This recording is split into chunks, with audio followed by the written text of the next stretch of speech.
12월 13일 화요일입니다. 오늘 새벽 우리에게 주시는 하나님의 말씀은 베드로전서 4장 1절로부터 6절까지 말씀입니다. 그리스도께서 이미 육체의 고난을 받으셨으니 너희도 같은 마음으로 갑옷을 삼으라.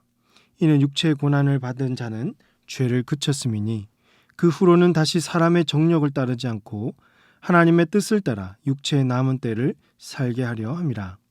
너희가 음란과 정욕과 술 취함과 방탕과 향락과 무법한 우상 숭배를 하여 이방인의 뜻을 따라 행한 것은 지나간 때로 족하도다. 이러므로 너희가 그들과 함께 그런 극한 방탕에 다름질하지 아니하는 것을 그들이 이상히 여겨 비방하나 그들이 산자와 죽은 자를 심판하기로 예비하신 이에게 사실대로 고하리라. 이를 위하여 죽은 자들에게도 복음이 전파되었으니 이는 육체로는 사람으로 심판을 받으나 영으로는 하나님을 따라 살게 하려 함이라. 아멘. 사도 베드로는 오늘 본문 속에서 성도가 거룩하게 변화되고 예수님 닮은 성화의 삶을 살아가기 위해서는 그리스도의 마음으로 갑옷을 삼아야 한다고 강조하고 있습니다. 1절 말씀 보시면 그리스도께서 이미 육체의 고난을 받으셨으니 너희도 같은 마음으로 갑옷을 삼으라. 이는 육체의 고난을 받은 자는 죄를 그쳤음이니라고 했습니다. 그리스도는 우리의 삶의 모범, 삶의 기준이 되십니다. 오늘 이 땅에서 성도로 부름받은 우리가 앞으로 어떻게 살아가야 할지를 알기 위해서는요, 예수 그리스도의 삶을 분명히 알아야 합니다.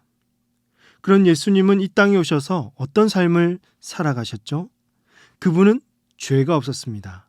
하지만 예수님은 인간의 모든 죄짐을 다 맡으시고 가장 비참한 십자가의 길을 걸어가셨습니다. 그는 하나님의 아들로서 모든 영광을 받기에 합당하신 분이었으나 자신의 영광을 다 버리고 지극히 낮은 자의 모습으로 연약하고 힘없는 나그네로 살아가셨습니다. 그리스도께서 받으신 그 육체의 고난은 말로 다 형언할 수가 없을 것입니다. 사도 베드로는 저와 여러분이 그리스도의 이 고난을 본받고 이 고난에 참여할 때 우리의 죄가 그친다고 말씀하고 있습니다. 여러분, 대신 우리가 이 말씀을 바로 알아야 할 것은 우리가 고난에 참여하면 앞으로 우리가 다시는 죄를 짓지 않는다는 말은 아닙니다.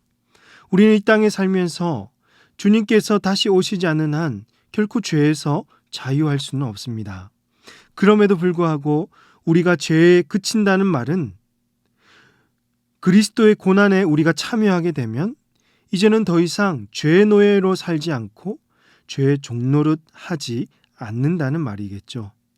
그리스도 때문에 더 이상 죄가 우리를 다스릴 수가 없고 그리스도께서 우리를 다스리시고 의인으로 삼아주시는 것입니다. 그러다가 이렇게 주님의 고난에 참여한 자들은 2절 말씀에서 그 후로는 다시 사람의 정력을 따르지 않고 하나님의 뜻을 따라 육체의 남은 때를 살게 하려 함이라 라고 했습니다. 더 이상 사람의 정력, 나의 만족과 유익을 위해서 살지 않고 하나님의 뜻을 지키기 위해서 우리의 남은 인생을 드리는 것입니다. 모든 주어진 삶에서 오직 하나님께 영광을 드리기 위해 우리의 시간, 물질, 노력과 정성을 주님께 쏟아내는 것입니다. 그렇기 때문에 오늘 저와 여러분은요, 그리스도께서 받으신 고난에 함께 참여한다는 마음으로 그리스도가 걸어가신 그 길을 따라 걷고 주님께서 명령하신 그 길을 따라 갑옷을 입고 세상으로 나아가야 할 줄로 믿으시길 바랍니다. 그런데 사랑하는 성도 여러분, 이 땅에서 우리가 예수님처럼 산다는 것은요, 그렇게 쉽지가 않습니다. 그 이유를 2가지로 말씀드리자면, 첫 번째는 여전히 우리에게는 옛사람의 본성, 그 육신의 정욕들이 남아있기 때문입니다. 3절 말씀에서 너희가 음란과 정욕과 술 취함과 방탕과 향락과 무법한 우상 숭배를 하여 이방인의 뜻을 따라 행한 것은 지나간 때로 족하도다 라고 했습니다. 과거에 좋았던 쾌락과 정욕을 잊지 못하고 현세의 유혹들을 뿌리치지 못하고 반복해서 같은 죄를 범하는 거죠. 나의 정욕을 채우기 위해서 결단했던 그 신앙적 고백들이 허무하게 무너지는 것을 보면서 그래 나 같은 사람이 무슨 신앙을 지킨다고? 그러면서 포기하고 다시 옛사람의 모습으로 돌아가 버리는 거죠. 그것으로 여러분 족하다는 것입니다.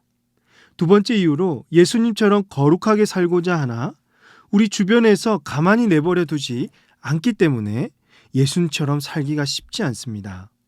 4절에서 이러므로 너희가 그들과 함께 그런 극한방탕에 다름질하지 아니하는 것은 그들이 이상히 여겨 비방하나라고 했습니다.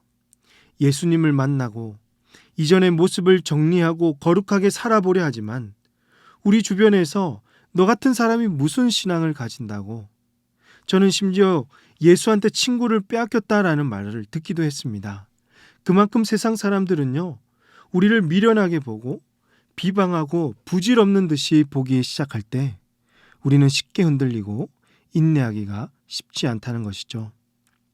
이처럼 성도들이 신앙과 자신의 마음을 지키기 힘든 세상 속에서 이런 어려움과 고통을 참고 감당하기 위해서는요, 오늘 사도 베드로가 말한 것처럼 그리스도의 마음으로 갑옷을 입어야 한다는 것입니다.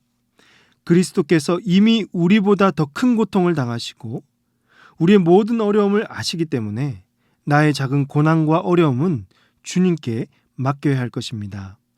분명 이 세상에서 신앙을 지키며 사는 것이 쉽지 않고 또 수많은 유혹들이 우리에게 다가오지만 오늘 우리는 우선순위와 기준을 바로 세우고 끝까지 하나님의 뜻을 따라 살아가야 할 것입니다.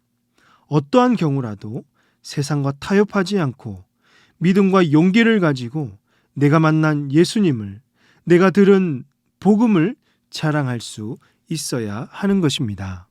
그러므로 사랑하는 성도 여러분, 오늘 우리는 하나님께서 부르신 거룩한 성도임을 믿고 우리에게 어떠한 유혹과 핍박이 찾아오더라도 모든 것을 이길 수 있는 그리스도의 갑옷을 입을 수 있기를 바랍니다.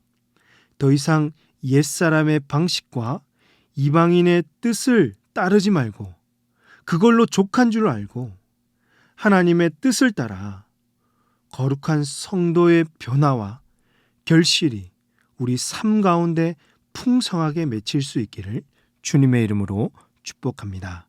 기도하시겠습니다. 하나님 아버지, 예수님을 통하여 우리에게 본을 보여주시고 주님을 따라 살 길을 열어주시니 감사합니다. 오늘 주신 말씀처럼 언제나 그리스도의 고난을 생각하며 그분의 고난에 참여하게 하시고 그리스도의 갑옷을 입고 죄로부터 자유를 얻을 수 있도록 어떠한 유혹과 핍박이 찾아오더라도 능히 이겨낼 수 있는 힘을 더하여 주시옵소서. 앞으로 남은 인생을 하나님의 뜻을 이루는데 거룩하게 사용되게 하여 주시옵소서. 이 모든 말씀을 우리 구주 예수님의 이름으로 기도하옵나이다. 아멘. 오늘 말씀을 기억하시며 기도하시고 주간 기도 제목으로 환우와 섬김 사역을 위해서 기도하겠습니다. 여러 가지 암수술과 시술하신 모든 성도님들, 오랫동안 입원하시고 요양병원에서 치료 중이신 우리 성도님들의 안정과 건강과 회복을 위해서 기도해 주시기 바랍니다. 또 우리 교회 내 사회봉사 사역과 모든 섬김 사역을 통해서 이웃들에게 예수님의 사랑과 복음을 증거할 수 있는 우리 교회 될 수 있도록 이 시간에 합심해서 기도하도록 하겠습니다. 기도하십니다.